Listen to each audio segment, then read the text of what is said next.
ప్రసంగికురాలు అయిపోయింది, సువార్థికురాలు అయిపోయింది. కాబట్టి నీ స్థితి ఏదో అనవసరం, నీ పరిస్థితి ఏదో అనవసరం, నీ చదువేదో అనవసరం. దేవుడు నిన్ను వాడుకోవాలనుకుంటే ఖచ్చితంగా వాడుకుంటాడు. నీకు కావాల్సిందల్లా ఆశ, ఆసక్తి ఉన్నవాడిని ఏ శక్తి కూడా ఆపలేదు. హల్లెలూయా. సరే, యేసుక్రీస్తు ప్రభువారు శిలువలో 7 మాటలు పలికాడు. చాలా చాలా సంవత్సరాలుగా, యుగాలుగా మనం ధ్యానించుకుంటూ వస్తున్నాం. యేసుక్రీస్తు ప్రభువారు శిలువ వేసిన తర్వాత పరిస్థితి ఏంటి, అసలే ఏమైంది? సమాప్తం అని చెప్పాడు, అయిపోయింది. మళ్ళీ యేసుప్రభువారు సమాధం చేసుకుని వచ్చాడు. ఈ మధ్యలో ఏమైంది అసలేని? యేసుప్రభువారు ఎక్కడికి వెళ్ళారు? దేవా, తండ్రి నా ఆత్మ నీకు అప్పగిస్తున్నానని అప్పగించాడు, అయిపోయింది అక్కడితోటి. తర్వాత ఏం జరిగింది ఎప్పుడైనా ఆలోచించారా? ఎవరైనా చెప్పారు అసలేని? ఏమైంటారంటారా యేసుప్రభువారు అసలేని? ఏమయ్యారు? యేసుప్రభువారు చనిపోయాక ఏమయ్యారు? ఎక్కడికి వెళ్ళారు? పరలోకం వెళ్ళారా? చాలామంది అదే అనుకుంటారు అన్నమాట. యేసుప్రభువారు నరకానికి వెళ్ళాడు. అమ్మో, ఈ మాట వింటాక చాలా భయంకరంగా ఉంది, చాలా బాధాకరంగా ఉంది కదా. యేసుప్రభువారు నరకానికి వెళ్ళటం ఏంటి? యేసుప్రభువారు నరకానికి వెళ్ళాడు. యేసుక్రీస్తు ప్రభువారు నరకంలో కూడా 7 మాటలు పలికాడు. హల్లెలూయా. అది ఈరోజు మన వర్తమానం. శిలువలో 7 మాటలు చిన్నప్పటి నుంచి వింటున్నాం కదా. మరి నరకంలో యేసుప్రభువారు పలికిన 7 మాటలు ఏంటి? మనకి మీరు మొత్తం యూట్యూబ్ మొత్తం అంతా ఎత్తకండి, ఎక్కడ దొరకదు. కానీ మీరు ఎక్కడ సెర్చ్ చేసినా దొరక విషయాలు జాగ్రత్తగా రాసుకుంటే రాబోయే రోజుల్లో మీరు గొప్ప గొప్ప ప్రసంగికులుగా మారినప్పుడు చక్కగా ఈ విషయాలు వివరించవచ్చు. సరే, యేసుక్రీస్తు ప్రభువారు మరి మరణించిన తర్వాత ఏం జరిగింది, మరణించిన మరుక్షణం ఏం జరిగింది, ఎక్కడికి వెళ్ళారు, ఏమైంది, ఈ విషయాలన్నీ కూడా చాలా కూలంకషంగా, చాలా అద్భుతంగా నేను వివరిస్తూ ఉంటాను. మీరు ఆసక్తి కలిగిన వారైతే ఖచ్చితంగా ఒక పెన్ను పుస్తకం పెట్టుకుని రాసుకోవాలని ప్రభు పేరట నేను మనవి చేస్తూ ఉన్నాను. హల్లెలూయా, హల్లెలూయా, హల్లెలూయా. ఇక్కడ మరి ఈ రోజున యేసుక్రీస్తు ప్రభువారు ఆ నరకానికి వెళ్ళడం దానికి రుజువేంటి అంటేనంటే, ఏదన్నా ఒక విషయం తెలిస్తే 2-3 సాక్షులు ఉంటే దాన్ని రుజువుపరచకూడదు. 2-3 అండి, చాలా 4 సాక్ష్యాల వరకు నేను చూపిస్తాను, వాక్యాలే చూపిస్తాను. నేను నోటి మాటలు చెప్పను. యేసుప్రభు నరకానికి వెళ్ళాడు నమ్మేసేయండి అని చెప్పి నేను గుడ్డిగా చెప్పను అనమాట. యేసుక్రీస్తు ప్రభువారు నరకానికి వెళ్ళాడు అనేటువంటి దాన్ని బైబిల్లో నుంచే, నరకానికి ఇంకో పేరేంటి? హెల్లో, పాతాళం. ఓకే, ఇలాగా కొన్ని పర్యాయ పదాలు, కొన్ని వేరే వేరే మాటల్లో ఉంటాయి. కాబట్టి నరకం అని లేదు ఇక్కడ, పాతాళం అని ఉంది ఇక్కడ, లేకపోతే ఇట్లాగని అనుకోకుండా చాలా జాగ్రత్తగా మనం గమనించుకుందాం. సరే, వాక్యపు వెలుగులో మనం ముందుకు వెళ్ళిపోదాం. మత్తయి సువార్త 12వ అధ్యాయం 40వ వచనం మనం చదువుకున్నట్లయితే అక్కడ దేవుని వాక్యం చదివిస్తుందో చదువుకుందాం. త్వరగా చదవాలి. మత్తయి సువార్త 12వ అధ్యాయము 40వ వచనం మనం చదివినట్లయితే అక్కడ దేవుని వాక్యం సెలవిస్తుంది ఏంటంటే, అమ్మ ఎవరొకరు మైక్ తీసుకుని చదివితే మంచిది నాకు వాక్యం, ఎందుకంటే మీరు చదివేది నాకు వినిపిస్తుంది కానీ లైవ్లో ఉన్న వాళ్ళకి వినిపించదు అనమాట. సో ఎవరైతే ఈ యొక్క వాక్యాన్ని మరి అందివ్వాలనుకుంటున్నారో చక్కగా వెంటనే రిఫరెన్స్ చెప్పిన వెంటనే మీరు బైబిల్ చదివితే మైక్ ఇవ్వబడుతుంది. చదవండి ఇప్పుడు. మత్తయి సువార్త 12వ అధ్యాయం 40వ వచనం. యోనా 3 రాత్రింబగళ్ళు తిమింగలము కడుపులో ఎలాగుండెనో అలాగు మనుష్య కుమారుడు 3 రాత్రింబగళ్ళు భూగర్భంలో ఉండును. హల్లెలూయా, హల్లెలూయా. ఈ మాటలు ఎవరు చెప్తున్నారు? అమ్మా, నేను చాలాసార్లు చెప్పాను, ఫోన్ ఉంటే ఫోన్లో ఇలాంటి బైబిల్ వేసుకోండి. రెడ్ లెటర్ బైబిల్ అని ఉంటుంది అనమాట. రెడ్ లెటర్ బైబిల్ ఆల్రెడీ అవైలబిలిటీలోకి వచ్చింది. నేను మనం చూసాను, బుక్ స్టాల్లో కూడా దొరుకుతుంది. ఆ బైబిల్ కొనుక్కుంటే యేసుక్రీస్తు ప్రభువారు భూలోక రాజ్యంలోకి వచ్చినప్పుడు, యేసు ప్రభువారు మనిషిగా ఉన్నప్పుడు ఆయన మాట్లాడిన ప్రతి మాట రెడ్ లెటర్లో ఉంటుంది బైబిల్లో. నేను వేసుకున్న యాప్లో కూడా రెడ్ లెటర్లో ఉంది. యేసు ప్రభువారు మాట్లాడిన మాటలు ఏమో రెడ్ లెటర్లో ఉంటాయి, మామూలు మాటలన్నీ బ్లూ లెటర్లో ఉంటాయి. ఓకే, సరే. ఇక్కడ మత్తయి సువార్త 12వ అధ్యాయం 40వ వచనం నుంచి ఇదంతా ఏ లెటర్లో ఉన్నది? రెడ్ లెటర్లో ఉన్నది. అంటే ఇది ఎవరు మాట్లాడుతున్నారు? యేసుక్రీస్తు ప్రభువారు మాట్లాడుతూ ఉన్నాడు అనమాట. జాగ్రత్తగా గమనించాలి. యేసు ప్రభువారు ఒక మాట చెప్తున్నాడు. ఏమని? ఇప్పుడు చదువుదాం. 12:40లో యోనా 3 రాత్రింపగలు తిమింగలం కడుపులో ఎలాగుండునో అలాగూ మనుష్య కుమారుడు 3 రాత్రింపగలు భూగర్భంలో ఉండును. 41 వచనం చదువమ్మా.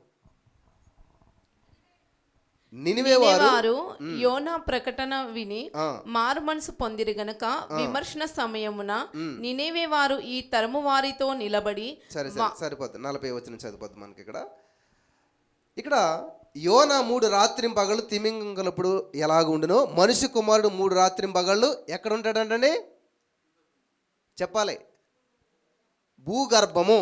భూగర్భం అంటే అర్థం ఏంటి? పాతాళము, నరకము. ఇక్కడ యేసు ప్రభువు వారే చెప్తున్నటువంటి మాట అన్నమాట. చాలా జాగ్రత్తగా మీరు గమనించాలి. హల్లెలూయా, హల్లెలూయా, హల్లెలూయా. సరే, అసలు యోనా ఎలా ఉన్నాడు? యోనా చేప కడుపులో ఎలా ఉన్నాడు? తల్లి కడుపులో పడుకున్నాడు, హాయిగా పడుకున్నాడా? తల్లి గర్భంలో ఉన్నట్టు యోనా చేప గర్భంలో ఉన్నాడా? తల్లి గర్భంలోకి ఏముంటుంది? ఆ బిడ్డకి ఆక్సిజన్ సప్లై చేయడానికి ఒక ద్వారం ఉంటుందా? తల్లి గర్భం నుంచి, తల్లి బొడ్డు నుంచి ఒక కనెక్షన్ ఉంటుంది. మరి యోనాకి ఏ కనెక్షన్ ఉంది?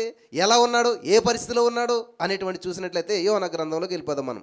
యోనా గ్రంథం 2వ అధ్యాయం నుంచి చదివినట్లయితే అక్కడ ఈ విషయాలు మనం చూస్తాం. ఆ మత్స్యము కడుపులో నుండి యోనా యెహోవాను ఇలాగూ ప్రార్థించెను. హల్లెలూయా. గమనించాలి, యోనా గారి చేప కడుపులో ఏం చేస్తా ఉన్నాడు? మరి యేసు ప్రభువు భూలోక రాజ్యంలో ఏం చేస్తున్నాడు? అదే భూగర్భంలో ఏం చేస్తున్నాడు? ఏం చేస్తున్నాడు చెప్పండి అమ్మా.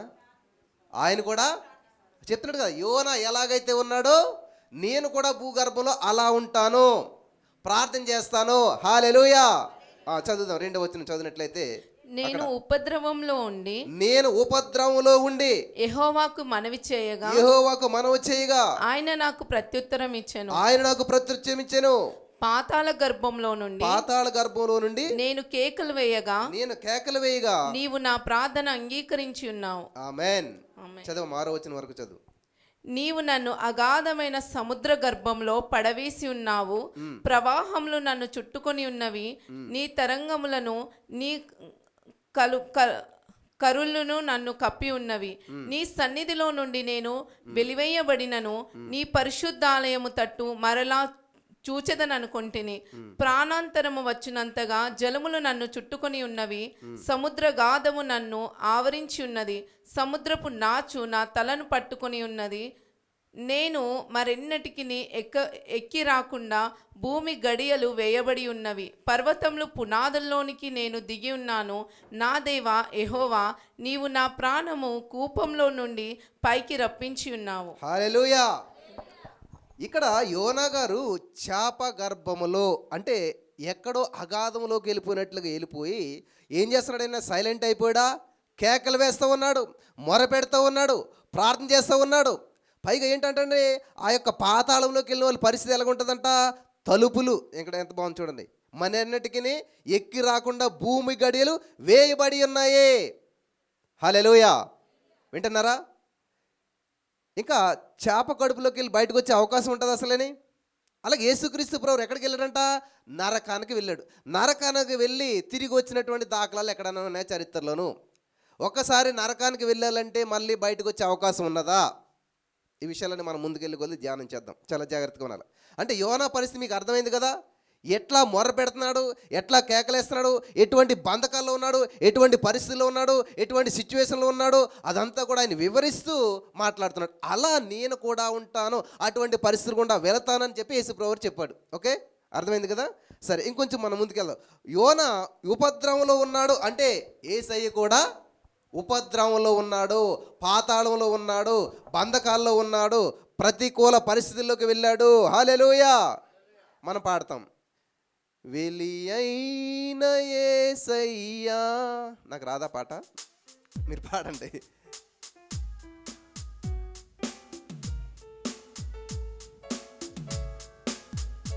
బలి అయిన యేసయ్యా నలిగితివి.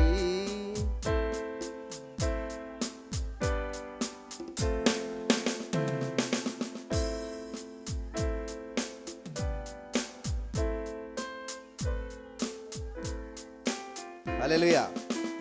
అర్థమైంది కదా పాట? ఏంటంటే వెలివేయబడ్డాడు, బలి అయిపోయాడు. అటువంటి దేవుడు మన దేవుడు.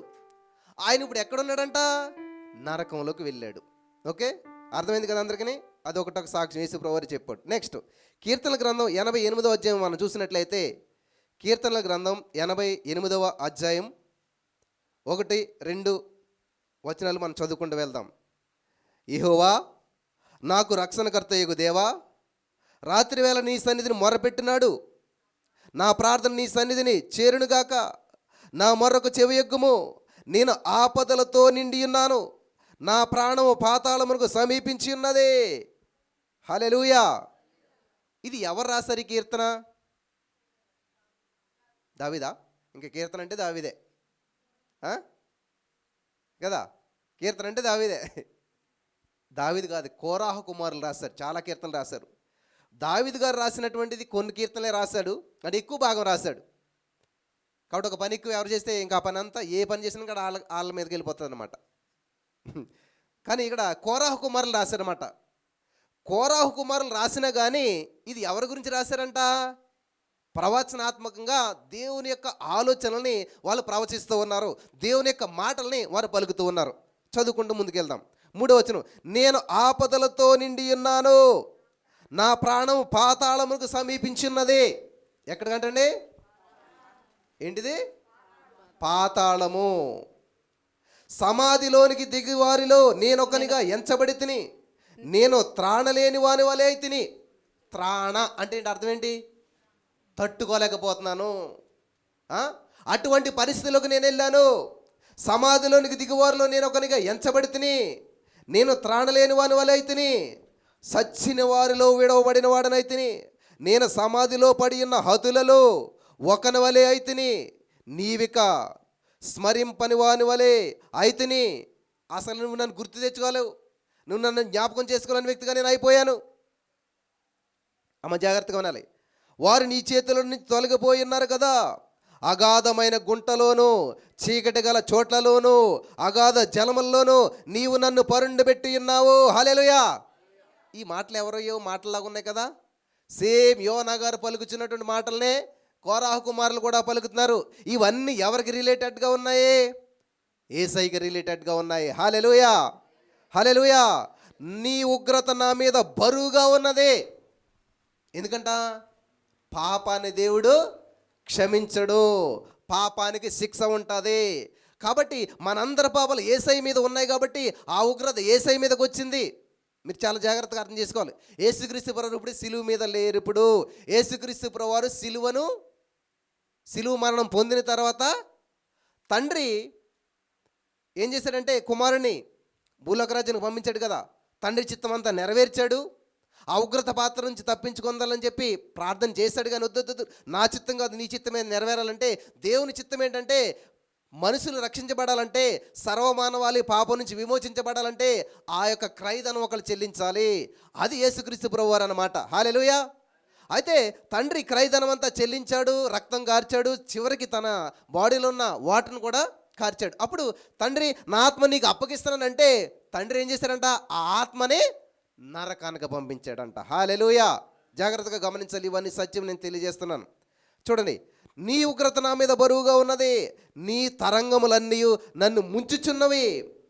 నా నెలవుడులను నాకు దూరంగా నీవు ఉంచి ఉన్నావు. నీవు వారి దృష్టికి నన్ను హేయునిగా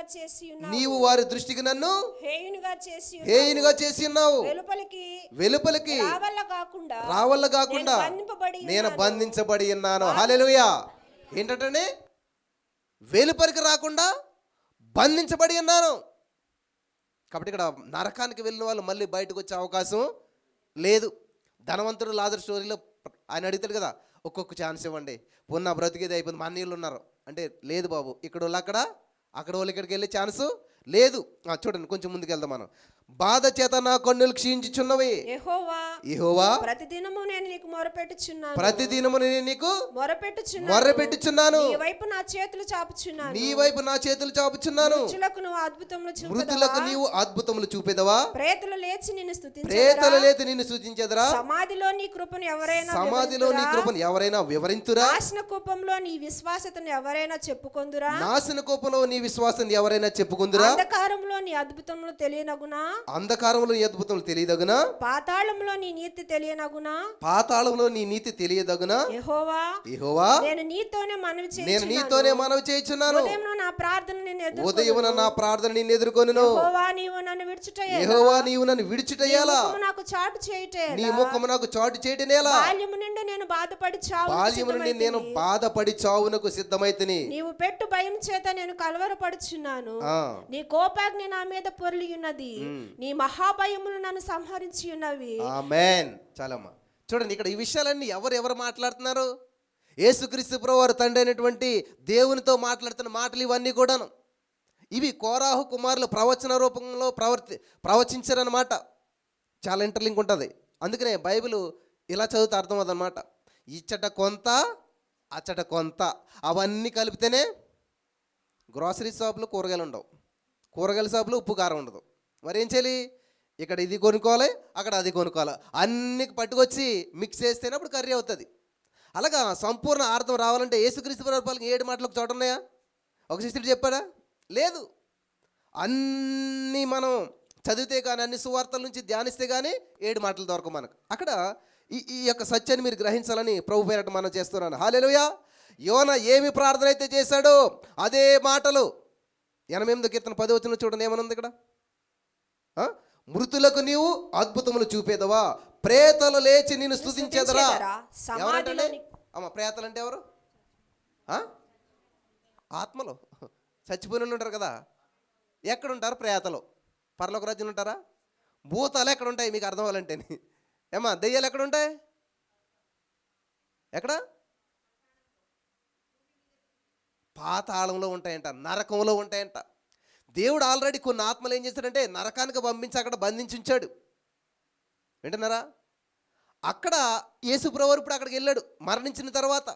ప్రేతలు నిన్ను, ఇక్కడ ఏమంటున్నాడు? ప్రేతలు లేచి నిన్ను స్తుతించేదరా. ప్రేతలు, దురాత్మలు, దయ్యపాత్మలు ఆ ప్లేస్లో అక్కడ ఉన్నాడంటండి యేసుక్రీస్తు ప్రభువారు. హల్లెలూయా. కాబట్టి పాతాళంలో యేసయ్య పరిస్థితి ఇది. గందరగోళం, అగ్ని ఆరదు, పురుగు చావదు, కేకలు, బొబ్బలు, అటువంటి పరిస్థితుల్లో దేవుడు మొరపెడుతూ ఉన్నాడంట. అక్కడ నుంచి దేవుడు మాట్లాడుతూ ఉన్నాడంట. ముందు పాతాళంలో విన్న విషయాన్ని ధ్యానించాక 7 మాటలు ఏంటో నేను చెప్తాను, జాగ్రత్తగా విన్నారా? 1వ ప్రూఫ్ ఎవరు చెప్పారు? యేసయ్య చెప్పాడు మత్తయి 12:40లో. 2వ ప్రూఫ్ కోరాహు కుమారులు ఇస్తూ ఉన్నారు. 3వ ప్రూఫ్ ఏంటంటే కీర్తనల గ్రంథం 22వ అధ్యాయం 1వ వచనం మనం చదివినట్లయితే జాగ్రత్తగా వినాలి. నా దేవా, నా దేవా, నన్నేల చేయి విడిచితివి. నన్ను రక్షింపక, నా ఆర్తధ్వని వినక నీవేళ దూరముగా ఉన్నావు. సరే ఆగనం. ఈ మాట ఎవరు చెప్తున్నారు? ఈ కీర్తన ఎవరు రాశారు? చూసారా? ఇందాక దావీదు అనేసారు, ఇప్పుడు ఎందుకు అనట్లేదు? మళ్ళీ భయం. ఇది ఎవరు రాశారు? దావీదే రాశాడా? మళ్ళీ ఇంకొత్తడు ఎవరైనా రాశాడా? పొరపాటున దావీదు అన్నాం అనుకో మళ్ళీ ఇంకోటి ఏదో చెప్తాడు ఈయన కదా. ఎవరు రాశారంటండి? ఇది దావీదు.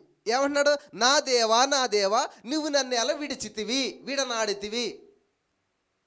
దావీదుని దేవుడు ఎప్పుడు విడిచిపెట్టాడు అమ్మా? చాలామంది మాట్లాడే మాటలు, బ్రదర్ దేవుడు నన్ను విడిచిపెట్టాడు.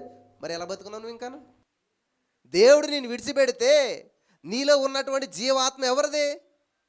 దేవుడిదే. నీలో జీవం ఉండదు, ఇంకా నువ్వు డెడ్ బాడీ అయిపోతావు. కాబట్టి ఆయన ఊపిరి నీలో పనిచేస్తుంది కాబట్టి నువ్వు సజీవంగా ఉన్నావు. కానీ నీకు ఏమనిపిస్తుంది? దేవుడు నన్ను విడిచిపెట్టేశాడు. దావీదుని దేవుడు ఎప్పుడు విడిచిపెట్టాడు? దావీదుని దేవుడు ఎప్పుడు విడిచిపెట్టలేదు. ఆయన పాపం చేసినా, ఆయన మోసం చేసినా, బెత్షెబా విషయంలో తప్పు చేసినా సరి చేశాడు కానీ విడిచిపెట్టలేదు. మరి ఎవరి గురించి మాట్లాడుతున్నాడు? అర్థమవుతుందా? దావీదు గారు ఒక ప్రవక్త. హల్లెలూయా, హల్లెలూయా. ప్రవచిస్తూ ఉన్నాడు అనమాట. ఎవరి గురించి? యేసుక్రీస్తు ప్రభువు జీవితంలో జరగబోయే విషయాలను ప్రవచనాత్మకంగా ఆయన ప్రకటిస్తూ ఉన్నాడు. హల్లెలూయా, హల్లెలూయా. కాబట్టి ఇది చదివిస్తా మాట్లాడేశాడు దేవుడు నాతోటి. ఏం మాట్లాడేశాడు? దేవా, దేవా, నన్ను విడిచేసావు, నన్ను విడిచిపెట్టేశావు, నా జీవితం అల్లకల్లంలో అయిపోతుంది, శ్రమలు ఎక్కువైపోయాయి అంటే దేవుడు నన్ను విడిచిపెట్టేశాడు. దేవుడు విడిచిపెడితే ఇంక ఇక్కడ ఉండను, అడ్రస్ ఉండదు నీకు. ఇంకా అడ్రస్ మారిపోతుంది అనమాట. భూలోకంలో అడ్రస్ కొట్టివేయబడుతుంది, పరలోక అడ్రస్ వచ్చేస్తుంది అనమాట. ఇంక ఇక్కడ ఉండి నువ్వు చేసేది ఏముండదు. ఎందుకంటే నాసికారంధ్రంలో జీవవాయువు నూదగా నరుడు జీవాత్మ అయ్యాడు. అంటే ఊపిరి వదిలిపెట్టాడు దేవుడు హు అని. ఊపిరి తీసుకున్నాడు అనుకుంటుండే ఇక్కడ అక్కడికి వెళ్ళిపోతావు. ఆత్మ దాన్ని దయచేసిన దేవుని దగ్గరికి వెళ్ళిపోతావు. నువ్వు బ్రతుకున్నావు అంటే దేవుడు నిన్ను విడిచిపెట్టలేదు. హల్లెలూయా చెప్తారా? మాట్లాడతారు ఇప్పుడన్నా మళ్ళీ దేవుడు నన్ను విడిచిపెట్టాడు అంటారా? నాకు ఇదే ఫోన్ రోజు బ్రదర్ దేవుడు నన్ను విడిచిపెట్టాడు. మరి ఎలా బతుకున్నావు అమ్మ అంటాను నేను. ఊపిరి లేకుండా ఎలా బతుకుతున్నారు? దేవుడు నిన్ను విడిచిపెట్టలేదు. యోసేపుతో దేవుడు ఎప్పుడైనా మాట్లాడా? ఏ యోసేపు? పాత నిబంధనలు యోసేపు. అబ్రహాముతో మాట్లాడాడు, ఇస్సాకుతో మాట్లాడాడు, యాకోబుతో మాట్లాడాడు. యోసేపు ఎవరు? యాకోబు కొడుకు. అక్కడ దాకా మాట్లాడినాడు, అక్కడి నుంచి మాట్లాడుతూ మానేడు దేవుడు. కానీ బైబిల్ చదివినట్లయితే యోసేపునకు దేవుడు తోడై ఉన్నాడంట. హల్లెలూయా హల్లెలూయా. మాట్లాడతలేదు, పక్కనే ఉన్నాడు, నీతోటే ఉన్నాడు. నువ్వు గుర్తించినా గుర్తించకపోయినా బ్రదర్ దేవుడు నాతోటి మరి ఏంటి గుర్తు? దేవుడు నీతోటి ఉన్నాడని నువ్వు గుర్తించినా గుర్తించకపోయినా నీతోటి ఉన్నాడో. ఆయన నువ్వు చూసినా చూడకపోయినా నమ్మటమే విశ్వాసం అంటేనే. హల్లెలూయా హల్లెలూయా హల్లెలూయా. కాబట్టి ఇక్కడ ప్రేతలు పాతాళంలో ఉంటారు. పాతాళంలో యేసయ్య పరిస్థితి ఇలా ఉన్నది. ఆమేన్. ఇది యేసయ్య గురించి మరి వాళ్ళు ప్రవచనంగా పలుకుతూ ఉన్నారు కోరహ కుమారులు. 22వ కీర్తన కూడా మనం చూసినట్లయితే ప్రియులరా, 22వ కీర్తన ఏంటంటే భూమి పైన యేసుక్రీస్తు ప్రభువు అనుభవించినటువంటి శారీరక శ్రమలది. మేకులు కొడతాం, గాయాలు కొడతాం, ఇదంతా కూడా మీరు చదువుకుంటూ వెళ్ళండి, తర్వాత మీకు ఇవన్నీ అర్థమవుతాయి. యేసుక్రీస్తు ప్రభువు వారిని భూమి మీద సిలువేసినప్పుడు ఆయన అనుభవించినటువంటి శ్రమలన్నీ కూడా ఇక్కడ మాట్లాడుతూ ఉన్నాడు. 88వ కీర్తన ఏంటంటే యేసుక్రీస్తు ప్రభువారు పాతాళంలో అనుభవించినటువంటి శ్రమలు. గమనించాలి.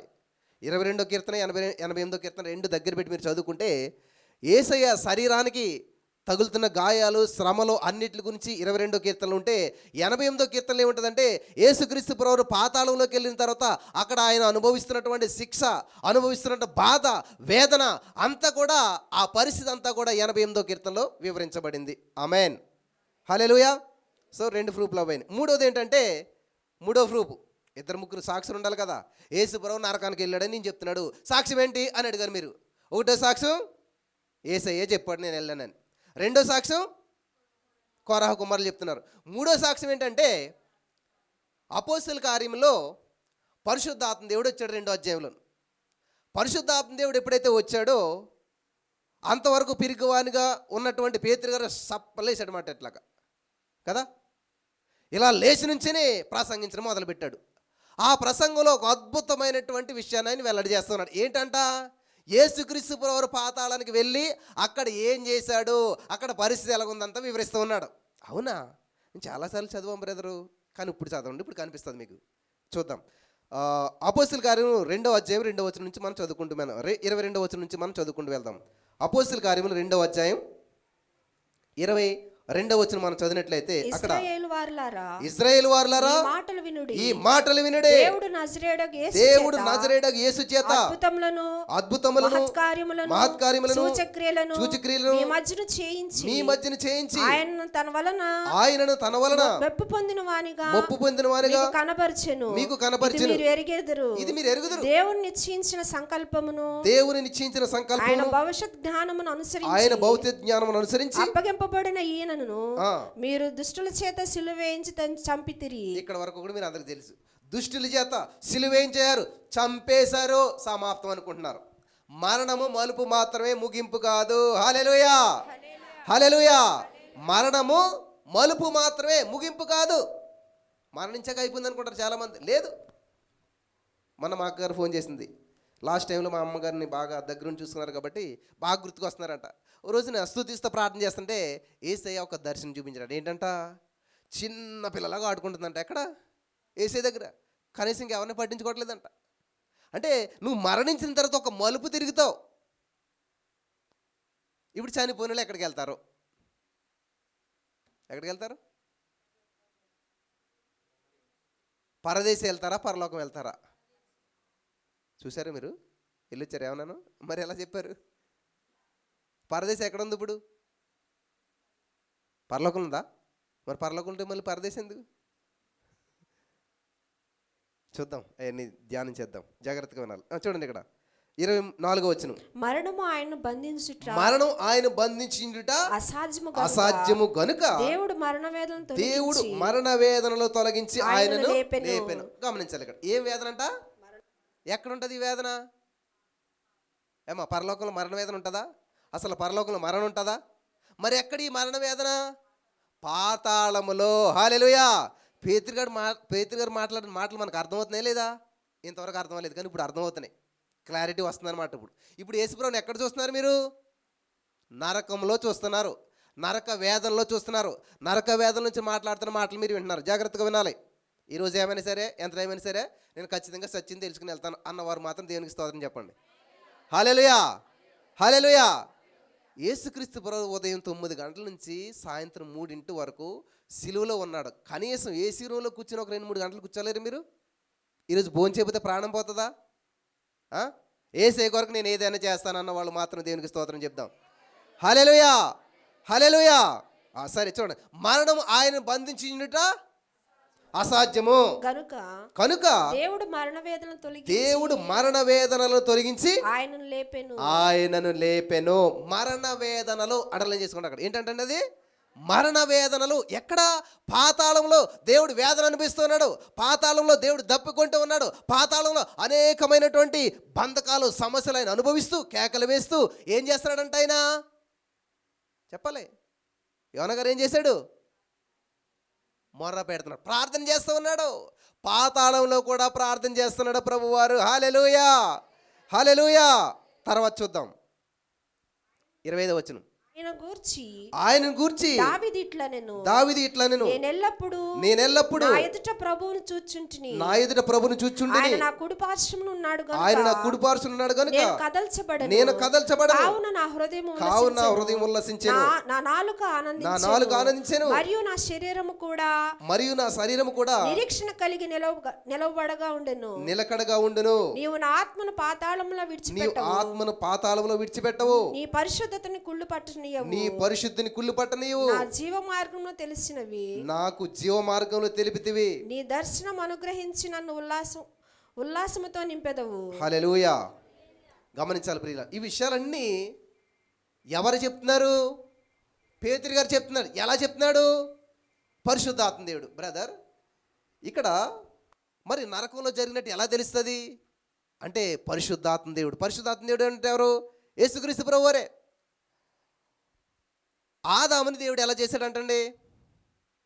ఎలా చేశాడు? ఎవరు చెప్తున్నారు ఈ విషయం? అదే ఎవరు రాస్తున్నారు ఇది? ఆదికాండం ఎవరు రాశారమ్మా? అయ్యో, ఆదికాండం ఎవరు రాశారు? మోసే గారు రాశారు కదా. మోసే ముందు పుట్టాడా, ఆదాము ముందు పుట్టాడా? ఇప్పుడు ఆదాము గారు, ఇప్పుడు మా నాన్నగారు ఎలా పుట్టారని నేను రాస్తే ఎలా ఉంటుంది ఎవరికైనా? ఎంత కామెడీగా ఉంటుంది. కానీ ఇక్కడ మోసే గారు ఎంత గ్యాప్ ఉంది మోసే గారికి ఆదాం గారికి? ఆయన ఎంత క్లియర్గా రాస్తున్నాడు. ఎన్నో రోజులు పుట్టాడు, ఎలా పుట్టాడు, ఏం చేశాడు, అంతా ఎవరు రాస్తున్నారు? మోసే గారు. ఎక్కడ కూర్చొని రాస్తున్నాడు? 40 days ఫాస్టింగ్ ఉంటేనంట పరిశుద్ధాత్మ దేవుడు వచ్చంట, కూర్చో మోసే, సిస్టర్ అని చెప్తాను, నువ్వు రాసుకో, నువ్వు రాయ్ అంటే ఆ పరిశుద్ధాత్మ దేవుడు అంట ఒక స్క్రీన్ వేసి మొత్తం అంతా చూపిస్తున్నాడంట. అది చూసి ఏం చేస్తున్నాడు? చూసి కాపీ కొడతారు కదా ఎగ్జామ్స్లో. మన పక్క కొంచెం చూపించవా అడుగుతారు కదా ఈ టైంలో పిల్లలంతాను. అలాగా మోసే గారికి దేవుడు చూపిస్తుంటే పరిశుద్ధాత్మ దేవుడు అప్పుడు రాస్తున్నాడంట. 1వ రోజు ఇలాగా, 2వ రోజు ఇలాగా, తన పోలికన తన స్వరూపమందు. ఇదంతా ఎవరు రాశారు? ఎలా తెలిసింది మోసే గారికి? పరిశుద్ధాత్మ దేవుడు చెప్తుంటే అది విని మోసే గారు రాశాడు. హల్లెలూయా. మోసే గారు చూసి రాయలేదు, విని రాశాడు. దేవుడు చెప్తే తెలుసుకుని రాశాడు. ఆమేన్. సరే, చాలా విషయాలు ఉన్నాయి కాబట్టి నేను కొంచెం ముందుకు తొందరగా వెళ్తాను. ఇక్కడ మనం చూసినట్లయితే ప్రియులారా, పరిశుద్ధాత్మ దేవుడు దిగొచ్చాక పేతురు గారు ప్రసంగంలో ముఖ్యమైన పాయింట్ ఏంటంటే మరణించాక యేసుక్రీస్తు ప్రభువు ఎక్కడికి వెళ్ళాడు, మరణ వేదనలు గురించి వివరిస్తూ చాలా అద్భుతంగా రాస్తూ ఉన్నాడు అనమాట. పాతాళంలోకి దేవుడు ఏం చేశాడంటండి? పాతాళంలోకి పంపబడలేదు, విడవబడలేదంటండి. పాతాళానికి పంపించాడంట ఎవరు? తండ్రి. కానీ విడవబడలేదంట. హల్లెలూయా, హల్లెలూయా. ఇంతవరకు పాతాళంకి వెళ్ళినటువంటి వారు బయటకు వచ్చిన దాఖలాలు ఎక్కడ కూడా లేవు. కాబట్టి ఇక్కడ వేదన ఎక్కువ ఉంటుంది. వేదన ఎక్కడ ఉంటుంది అసలేని? పరలోకంలో వేదన ఉంటుందా? దుఃఖం ఉంటుందా? కన్నీరు ఉంటుందా? అంటే ఈ యొక్క మరణ వేదనలు అనేటువంటివి ఎక్కడుంటాయి? పాతాళంలో ఉంటాయి. హల్లెలూయా, హల్లెలూయా. ఇక్కడ మరణానికి మర్యాద లేదంట, పక్షపాతం లేదంట. వీళ్ళు చిన్న, వీళ్ళు పెద్ద, వీళ్ళు ఈ పరిస్థితులు ఆ పరిస్థితులు ఉన్నారు అనేటువంటి దానికి పక్షపాతం ఏమీ లేదు. ఎవరినైనా సరే అది తీసుకుని వెళ్తుంది అనమాట. అందుకని మన వాళ్ళు ఏమంటారంటే సచ్చినోళ్ళు అంతా కూడా ఏంటంట మంచోళ్ళు అంటారు. అంతే కదా. ఇంక బతుకున్నప్పుడు ఎంత తిట్టినా కానీ చచ్చిపోయినప్పుడు ఏమంటారు? ఒక ఆయన చనిపోయాడంట. చనిపోతే తల్లి, అదే భర్త, భార్య, కుమారుడు అలా ఏడుస్తుంటే వచ్చిన వాళ్ళు అయ్యో ఆయన ఎంత మంచోడు, నాకు ఇలా చేశాడు, నాకు అలా చేశాడు అని అందరూ చెప్తుంటే ఆవిడ అడుగుతుంది, ఒరే నాన్న గురించేనా వాళ్ళు అందరూ చెప్పేది? ఎవరి గురించి? ఎందుకంటే ఆయన ఏంటి వీడికి తెలుసు కదా. వాళ్ళందరూ వచ్చి చెప్తున్నారన్నమాట. చనిపోయినప్పుడు వచ్చి బాడీ అక్కడ ఉంటే ఈవిడ ఏడుస్తుంటే వాళ్ళందరూ వచ్చిన వాళ్ళు వచ్చి ఆ బాడీ దగ్గరకు వచ్చి అయ్యో ఎంత మంచి వ్యక్తో, ఈయన ఇంత ఇలా చేశాడు, అలా చేశాడు, ఇలా చేశాడు అంటుంటే ఈవిడికి అర్థం కాక అడుగుతుందంట కొడుకుని, రే వాళ్ళందరూ ఎవరి గురించి మాట్లాడుతున్నారు? మీ నాన్న గురించేనా? కాబట్టి పోయిన వాళ్ళంతా కూడా మంచోళ్ళు అంటారు. మనం కూడా అలాగే ఆ వ్యక్తి ఎన్ని చేసినా కానీ అసలు నాకు విచిత్రం అనిపిస్తుంది అన్నమాట. ఎవరు చనిపోయినా ఫేస్బుక్లో ఫోటో పైన ఉంటుంది, కిందే ఉంటుంది రిప్ రిప్. నాకు మొన్నడ ఊర్లో ఉన్నప్పుడు ఈ విషయం తెలియదు. రిప్ ఏంటి రిప్ అనుకునేవాడు అనమాట. రిప్ అంటే ఏంటి? ఇంతకనే RIP అని ఉంటుంది అన్నమాట. Rest in piece. ఎక్కడంటే చనిపోయిన తర్వాత వాళ్ళ ఆత్మకి ఏం కలగాలంట? యేసుప్రభువారి ఆత్మకే ఏముంది అక్కడ?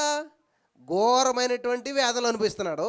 వీళ్ళు ఏం చేసి చచ్చిపోయారో, ఎలా చచ్చిపోయారో తెలియదు కానీ ఇలా ఉంటారు, rest in peace, rest in peace కొడతానే ఉంటారు. నువ్వు ఎన్నిసార్లు కామెంట్ పెట్టినా కానీ రెస్ట్ ఇన్ పీస్ అవుతుందా? ఇంపాసిబుల్. ఎవరైతే యేసుక్రీస్తు ప్రభువును సొంత రక్షణగా అంగీకరించి ఆయనే మన విమోచకుడు అని చెప్పి నమ్మి బాప్తిసం పొందిన వాళ్ళు మాత్రమే రక్షించబడతారు, వాళ్ళు మాత్రమే దేవుని దగ్గరికి వెళ్తారు. అంతేగాని చనిపోయిన వాళ్ళ కింద నువ్వు రెస్ట్ ఇన్ పీస్ అని చెప్పేసి కామెంట్లు పెట్టి ఫోటోలు వేసి ఫ్లెక్సీలు వేసి రాయించి పెట్టినంత రాని ప్రతి వాళ్ళు, మా అమ్మగారు కూడా బోల్డ్ రిప్పులు పంపించారు చాలామంది. కాబట్టి మనం 10 మంది కలిసి 1000 మంది కలిసి రెస్ట్ ఇన్ పీస్ ఆయన ఆత్మకు. మాకు స్కూల్లో ఉండేదంటే ఎవరైనా చచ్చిపోతే 1 minute మౌనం అనేవారు అన్నమాట. ఎందుకనంట? వాళ్ళ ఆత్మకు శాంతి కలగాలని ఇక్కడ మౌనం వహించేవారు. విచిత్రంగా ఇవన్నీ కూడా విచిత్రమైన విషయాలు. ఏది కూడా వాస్తవం కాదు, ఏది కూడా జరిగేటువంటిది కాదు. చనిపోయిన తర్వాత భూలోకంలో ఉన్నట్టు నువ్వు మౌనం వహించేస్తే వాళ్ళకి ఆత్మశాంతి కలిగిపోతే ఇంకేసుపురం రావటం ఎందుకు, త్యాగం చేయటం ఎందుకు అసలేని? హల్లెలూయా, హల్లెలూయా. పాతాళంలో ఎలా ఉంటుంది చూద్దాం. అది కూడా లూకాసు వార్త 16వ అధ్యాయం. లూకాసు వార్త 16వ అధ్యాయం మనం చూసినట్లయితే 22-23 వచనాలు మనం చదివినట్లయితే అక్కడ దేవుని వాక్యం సెలవిస్తుంది ఏంటంటే, ఆ దరిద్రుడు చనిపోయి దేవదూతల చేత అబ్రహాము రొమ్మును ఆనుకొనుటకు కొనుపోబడెను. ధనవంతుడు కూడా చనిపోయి పాతిపెట్టబడెను. అప్పుడు అతడు పాతాళంలో బాధపడుచు కన్నులెత్తి దూరము నుండి అబ్రహామును అతని రొమ్మును ఆనుకొని ఉన్న లాజరును చూచి, తండ్రివైన అబ్రహామా, నాయందు కనికరపడి తన వ్రేలి కొనను నీళ్లలో ముంచి నా నాలుకను చల్లార్చుటకు లాజరును పంపుము, నేను నీ అగ్నిజ్వాలల యాతన పడుచున్నానని కేకలు వేసి చెప్పాను. అందుకు అబ్రహాము, కుమారుడా, నీవు నీ జీవిత కాలమందు నీకు ఇష్టమైనట్టు సుఖము అనుభవించితివి, అలాగనే లాజరు కష్టమును అనుభవించనని జ్ఞాపకం చేసుకొనుము. ఇప్పుడైతే వాడు ఇక్కడ నెమ్మది పొందుచున్నాడు, నువ్వు యాతన పడుచున్నావు. అంతేకాక ఇక్కడ నుండి నీ యొద్దకు దాటగోరు వారు దాటి పోజాలకుండునట్లు, అక్కడ వారు మా యొద్దకు దాటి రాజాలకుండునట్లు మాకును మీకును మధ్య మహా అగాధం ఉంచబడి ఉన్నదని చెప్పాను. అర్థమైందా పాతాళం ఎలా ఉంటుందో? పాతాళంలో కేకలు వేసేంత బాధ ఉంటుంది. హల్లెలూయా. యేసయ్య కేకలు వేస్తూ ఉన్నాడు. పాతాళంలో కేకలు వేసేంత బాధ ఉంటుంది, వేదన ఉంటుంది, దాహం ఉంటుంది. ఈ ధనవంతుడు లాజరు స్టోరీలోనంట ఆ లాజర్ గారంట ఒక చిటికిన వేలు ఆ గ్లాస్ వాటర్లో ముంచితే ఎంత నీరు వస్తుందండి అసలేని? చిన్న చుక్క అది వేసినా చాలు నాకు దాహం తీరుతానేటువంటి ఆశ ఉన్నాడంట. చూడండి, సీన్ రివర్స్ అయింది. చెప్పండి అందరు కూడా. ఏమైందంట? ఈ రోజున మనం చూస్తూ ఉంటుంటాం పెద్ద పెద్ద సెలబ్రిటీస్లు అని చెప్పి చాలా ఉన్నతమైన హోదాలో తిరుగుతుంటుంటారు, చాలా అద్భుతమైన జీవితం జీవిస్తూ ఉంటుంటారు, మీకేమో లేనటువంటి పరిస్థితిలో ఉంటుంటారు. ఇక్కడ ధనవంతుడు లాజరు స్టోరీలో చూడండి, ధనవంతుడు ఏం నీటి తాగడంటారా? Mineral water. మరి అప్పుడు బిస్లరీ వాటర్ ఉందో లేదో నాకు తెలియదు, కానీ చక్కటి సమృద్ధి అయినటువంటి జీవితం జీవించాడు. కానీ లాజరు చూసినట్లయితే తినడానికి తిండి లేదు, కట్టుకోవడానికి బట్ట లేదు, ఉండడానికి ఇల్లు లేదు, మాట్లాడతాక బంధువులు ఎవరు లేరు అసలేని. చాలా నీచాతి నీచమైన జీవితం జీవించాడు. ఈరోజు నేను ఒక ఎగ్జాంపుల్ చెప్పాను చక్కగా. ఏంటంటే ఒక మిషనరీ పాస్టర్ గారు ఏం చేస్తారంటే కొంతమంది అనాథ పిల్లలను పోషిస్తూ ఉంటుంటాడు, అనాథాశ్రమం నడిపిస్తూ ఉంటుంటాడు. మరి ఎవరైతే యేసుప్రభువుని నమ్ముకున్నారో కొంచెం డబ్బులు ఉన్న వాళ్ళ దగ్గరికి వెళ్ళి కొంచెం హెల్ప్ అడుగుతూ ఉంటాడు అనమాట, ఈ పిల్లలకు భోజనాలు పెట్టాలని చెప్పి. అనుకోకుండా ఒక మరి బిడ్డలు కొంతమంది యాడ్ అవుతారనమాట, వాళ్ళ తల్లిదండ్రులు చనిపోవడం వల్ల. బర్డెన్ ఎక్కువ ఏం చేస్తాడంటే ఎప్పుడు వెళ్ళేటువంటి ధనవంతుని దగ్గరికి వెళ్ళి అయ్యా ఇలాగా నాకు సహాయం కావాలని అడిగితే ఆ పాస్టర్ గారు వస్తున్నారని చెప్పి ముందుగానే ఏం చేశాడంటే కొంత డబ్బు తీసి పక్కన పెట్టి అంతా పెట్టి పాస్టర్ గారిని రమ్మని చెప్పి రమ్మంటాడు. వచ్చిన వెంటనే డబ్బులు ఇస్తాడనమాట. వచ్చేసేసి డబ్బులు ఇస్తాడు. ఇచ్చిన తర్వాత పాస్టర్ గారు మీకు మాట చెప్పాలనుకుంటున్నాను. ఏంటంటే చెప్పండి అయ్యా, మీరు చనిపోయిన తర్వాత మీ సమాధి కూడా నేనే కట్టించాలనుకుంటున్నాను అంటే. ఓ థ్యాంక్ యూ జీసస్, మంచి పని అయ్యా, చాలా వందనాలు అన్నారు. ఇంకో పని చేయాలనుకుంటున్నాను, ఏంటి తెలుసా? మీ సమాధి మీద ఏం రాయించాలనుకుంటున్నాను తెలుసా? చెప్పండి అయ్యా, మీరు చెప్తేనే కదా నాకు తెలిసింది, నాకేం తెలుస్తుంది మీరు ఏం రాయించాలనుకుంటున్నారంటే. అప్పుడు ఈ మాట చెప్పాడంట ఆయన. ఏమని ఇక్కడ? ఆ దరిద్రుడును చనిపోయాను. ఏమున్నది ఇక్కడ? ఆ దరిద్రుడు కూడా చనిపోయాడు, ఈ మాట రాయించాలనుకుంటున్నాను అన్నాడంట. మనకి ఎలా కనిపిస్తుంది అంటే ప్రతిరోజు అడుక్కుంటున్నాడు కదా ఈయన, అందరిని అడుక్కుంటున్నాడు కాబట్టి నువ్వు దరిద్రుడివే, కాబట్టి ఆ దరిద్రుడు చనిపోయాడు, నువ్వు చనిపోయాక ఇదే నీకు సమాధి కట్టించి ఇది లెటర్ రాయించాలనుకుంటున్నానంటే పాస్టర్ గారు అనడం వెంటనే అయ్యయ్యా చాలా మంచి మాట, కానీ దాని కింద కూడా ఇంకొకటి రాయించండి, తరువాత దేవదూతలు వచ్చి అతను కొనిపోయారు. హల్లెలూయా, ఇది కూడా రాయించండి అయ్యా. ఏం చేశాడంటే ఎవరు కొనుక్కుపోయారు? వచ్చి దరిద్రుడు చనిపోయాడు, అక్కడ వదిలేడా? దేవదూతలు వచ్చి అతన్ని తీసుకొని పోయారంట. హల్లెలూయా, దాని కింద ఈ మాట కూడా రాయించండి అంటే ఇంకా ఆయన ముఖం మాడిపోయిందంట. నేను ఏంటంటే ఆయన్ని తక్కువ అంచనా వేయాలి, చిన్న చూపు చూడాలి, బాధ పెట్టాలి అని చెప్తే నువ్వు ఏది విత్తుతావో అదే కోసుకుంటావు. అవమానించాలనుకున్నాడు కానీ అవమానాన్ని పొందుకున్నాడు. సరే, ఇక్కడ మనం చూసినట్లయితే ప్రియులారా, ధనవంతుడు భూమి మీద చాలా చక్కటి జీవితం, ధనవంతుడు భూమి మీద ఎవరికి మేలు చేయలేదు, తన ఇష్టానుసారంగా జీవించాడు. కానీ ఏమైనా శిక్ష వచ్చిందా? ఏమైనా శ్రమ వచ్చిందా? ఏమైనా బాధ వచ్చిందా? మీలో చాలామందికి ఇదే బాధ. అసలు ఏంటి బ్రదరాలు, అంత అన్యాయంగా సంపాదిస్తున్నారే, అంత మోసం చేస్తున్నారే, అంత మరి దోషం చేస్తున్నారే, అయినా సరే వాళ్ళు అభివృద్ధి చెందుతున్నారే, దేవుడు వాళ్ళు చూడలేదంటే. ఇక్కడ ఈ వ్యక్తులకి ఎవరికన్నా బ్రతుకుండగా శిక్ష వచ్చిందా? గమనించాలి. బ్రతుకుండగా ఎవరైనా వీళ్ళకి సమస్య వచ్చిందా? ధనవంతుడికి ఏమైనా లోటు వచ్చిందా? మరి ఎక్కడొచ్చింది శిక్ష? చనిపోయిన తర్వాత.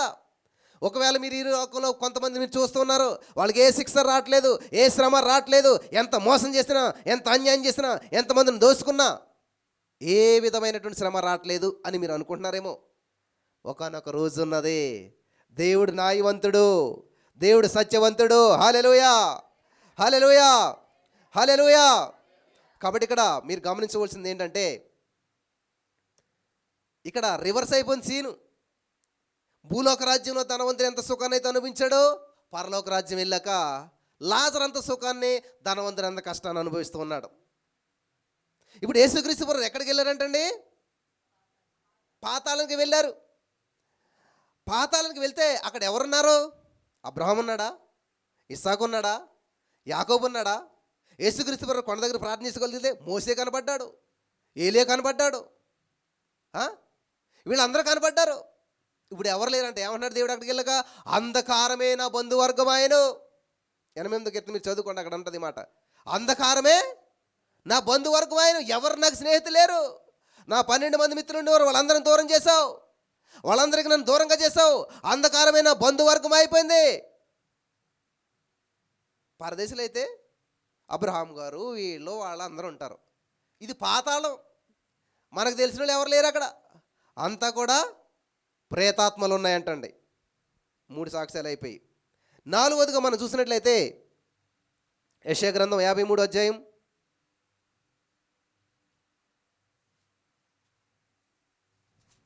9వ వచనం. అతడు మరణమైనప్పుడు భక్తిహీనులతో అతనికి సమాధి నియమింపబడెను.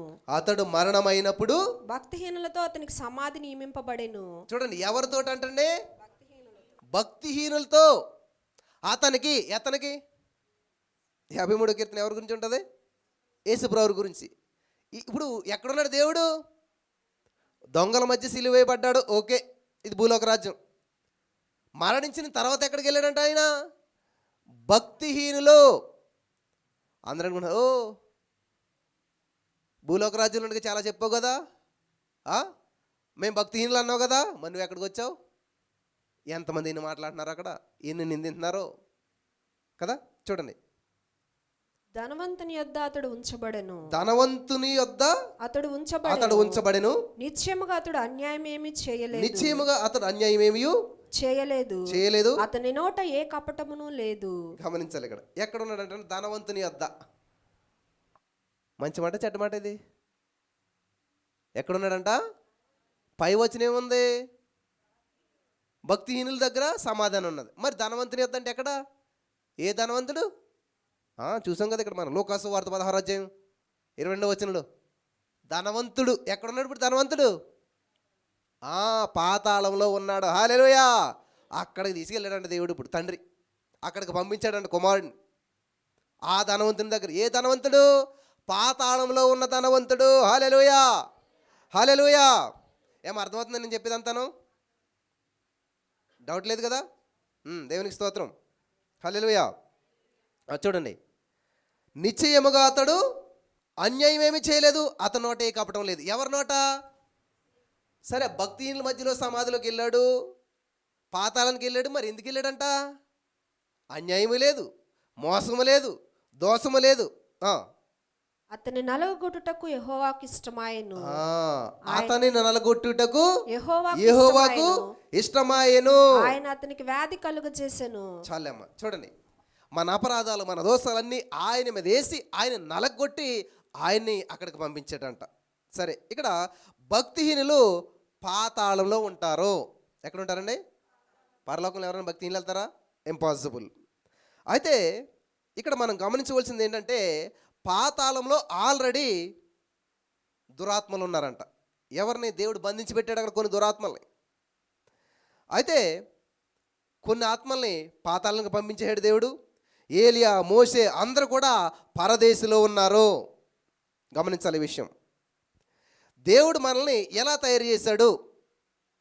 ఈ సత్యం మనకు తెలియకపోతే బైబిల్ సగం అర్థం కాదనమాట. దేవుడు మనల్ని ఎలా చేశాడు?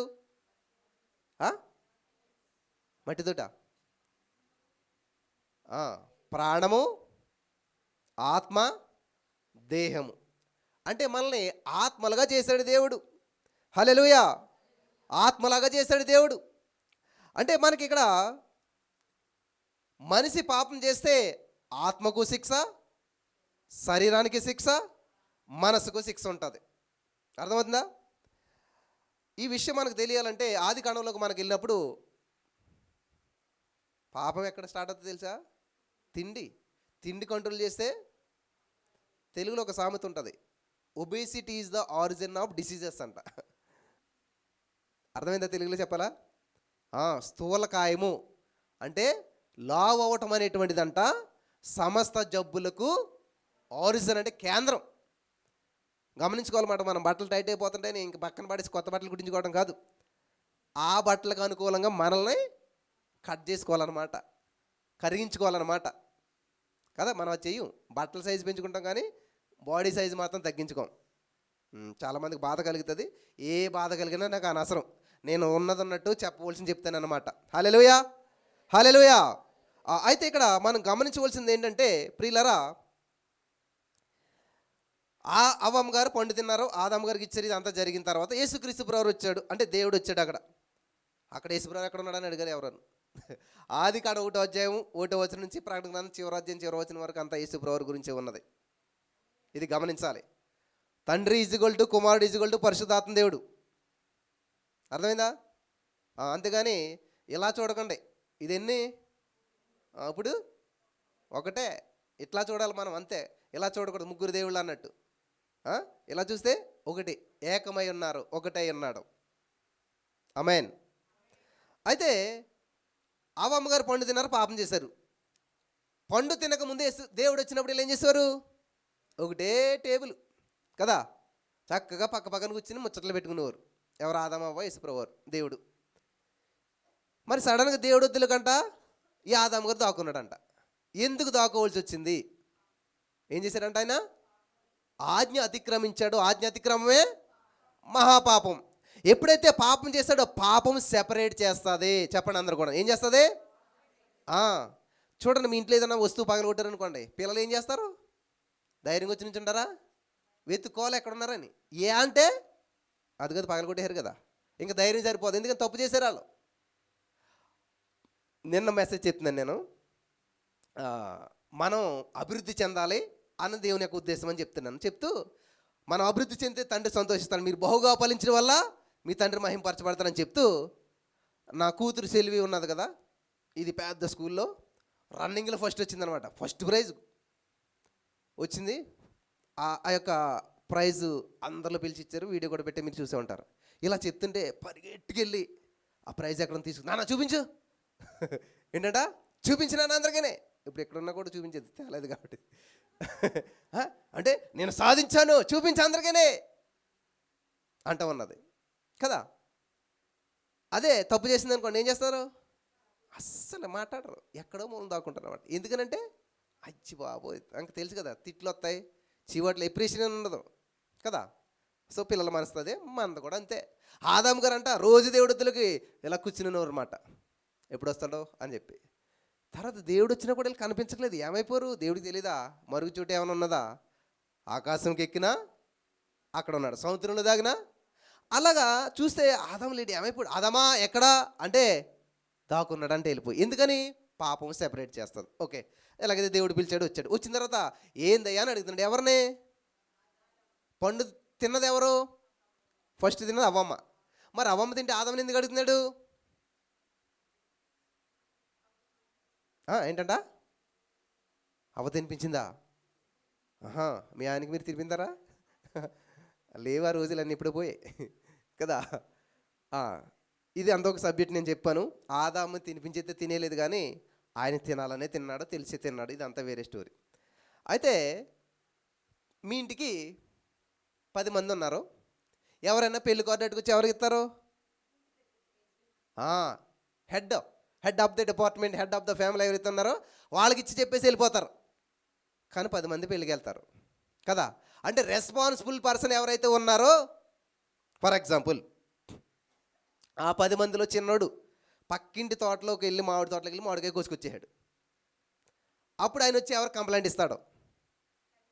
హలో పెద్ద నిల్లరా, ఇదిగో నీ మానవుడు ఏం చేశాడు తెలుసా? చేసింది ఎవరు? కానీ చెప్పేది ఎవరికి? అలాగా ఇప్పుడు ఇక్కడ హెడ్ ఎవరంట? అధికారి ఎవరంట? ఆదాము.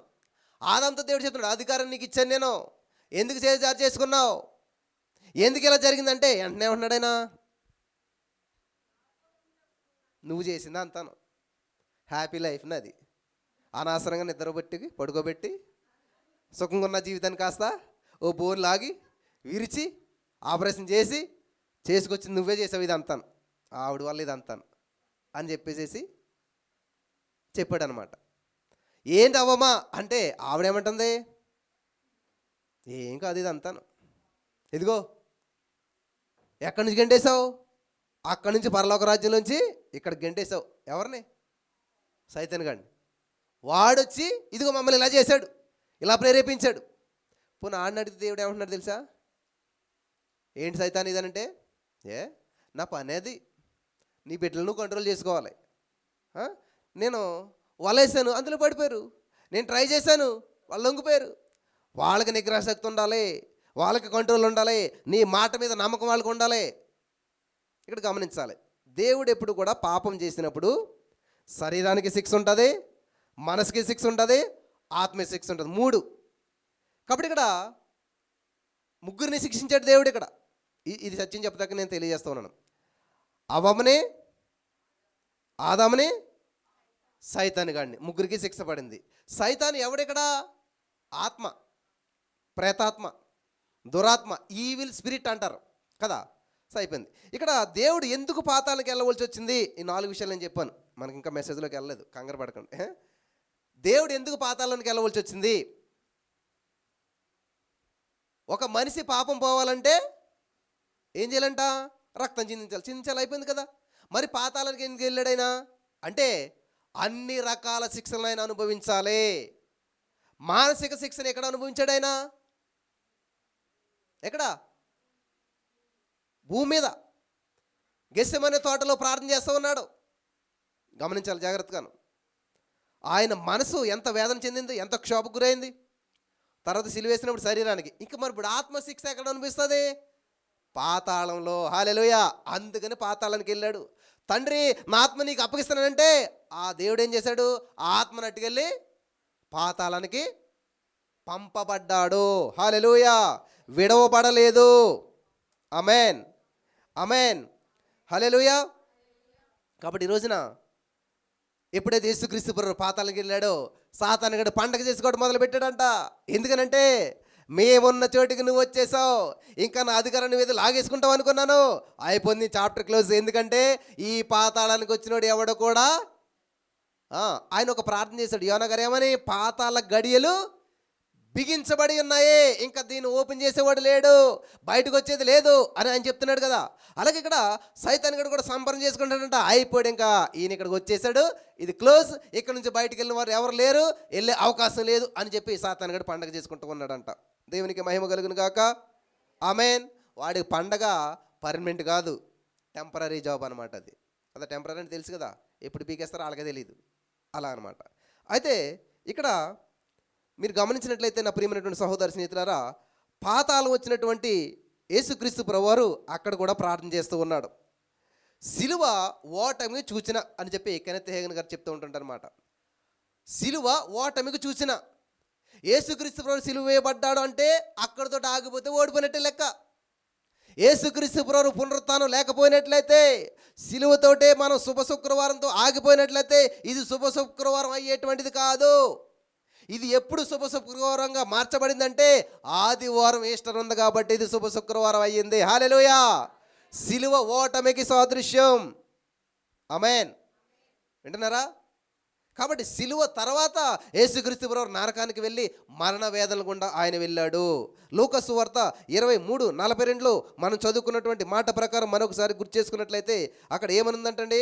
లూకా సువార్త 23:42 మనం చదివినట్లయితే ఆయనను చూచి యేసు నీవు నీ రాజ్యంలోనికి వచ్చినప్పుడు జ్ఞాపకం చేసుకోనమని, నన్ను జ్ఞాపకం చేసుకోనమని.